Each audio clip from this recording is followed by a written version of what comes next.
வணக்கம். அக்டோபர் 3 2025 இந்திய பங்குச்சந்தை இன்னைக்கும் ஒரு நல்ல ஏற்றத்தை பார்த்திருக்கு. இந்த ராலிக்கு பின்னாடி என்னென்ன காரணங்கள் இருக்கு, எந்தெந்த ஸ்டாக்ஸ் இன்னைக்கு கலகுச்சு, வாங்க இன்னைக்கு மார்க்கெட்ல என்னெல்லாம் நடந்துச்சுன்னு டீடைல்டா பார்க்கலாம். முதல்ல ஹெட்லைன் நம்பர்ஸை பார்த்துடலாம். பிஎஸ்சி சென்செக்ஸ் இன்னைக்கு 2023 பாயிண்ட்ஸ் ஏறி 81,207ல க்ளோஸ் ஆயிருக்கு. இது மார்க்கெட்ல ஒரு நல்ல பாசிட்டிவ் மூட் இருக்கிறத காட்டுது. அதே மாதிரி என்எஸ்சி நிஃப்டியும் பாத்தீங்கன்னா 58 பாயிண்ட்ஸ் ஏறி 24,894ல முடிஞ்சிருக்கு. ரொம்ப முக்கியமா இது தொடர்ந்து 2வது நாள் மார்க்கெட் ஏறுது. அப்போ இந்த திடீர் உற்சாகத்துக்கு என்னதான் காரணம்?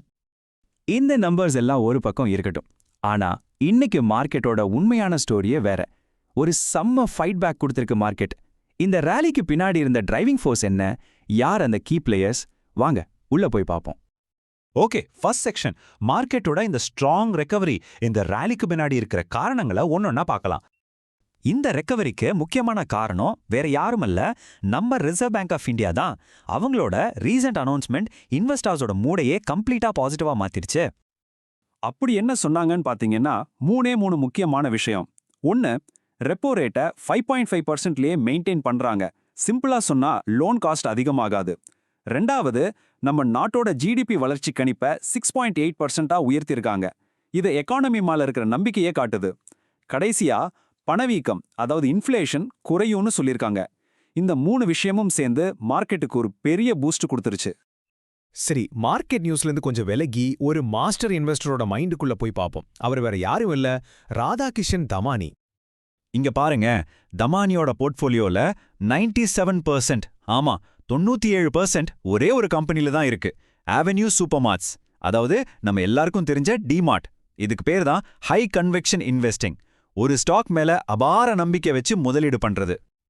அவரோட தாரக மந்திரமே பப்ளிக்கு வரதுக்கு முன்னாடியே வேல்யூவை கண்டுபிடிச்சிடுறது.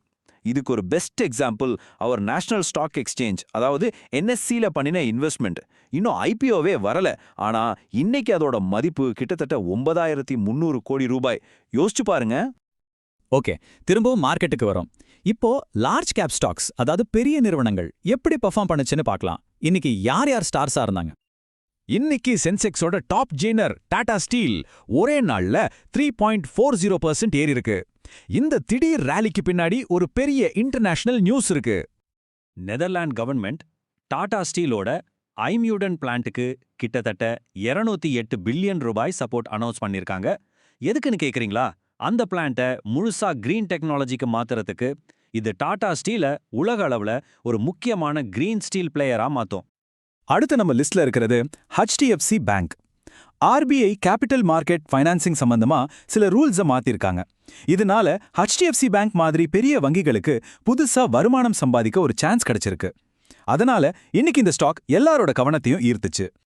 பெரிய கம்பெனிஸ் மட்டும் இல்ல, இன்னைக்கு மிட் கேப் செக்மெண்ட்டும் செம்மையா பெர்ஃபார்ம் பண்ணிருக்கு. உண்மையா சொல்லணும்னா சென்செக்ஸ் நிஃப்டியை விட மிட் கேப் ஸ்டாக்ஸ் தான் இன்னைக்கு டாப்பா இருந்துச்சு. விமார்ட் ரீட்டைல் ஸ்டாக் இன்னைக்கு 16% வரைக்கும் ஏறி இருக்கு.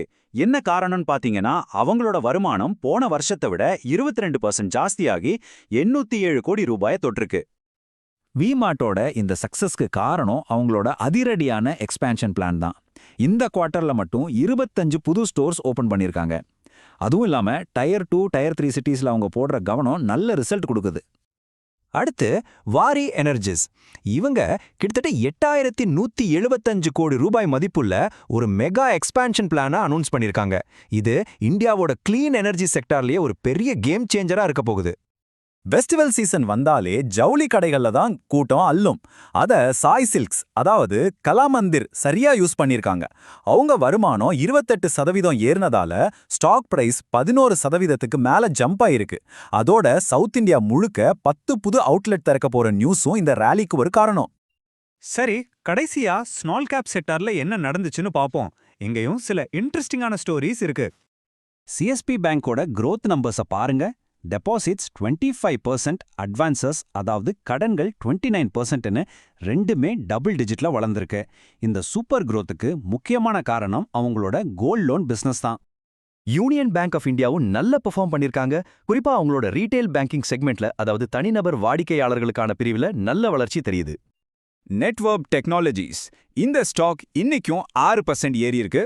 இது ஒரு நாள் 2 நாள் கதை இல்ல, டானா 3வது நாளா ஏறிட்டு இருக்கு. டிஜிட்டல் இன்ஃப்ராஸ்ட்ரக்சருக்கான டிமாண்ட் தான் இந்த தொடர் ரேலிக்கு காரணம்.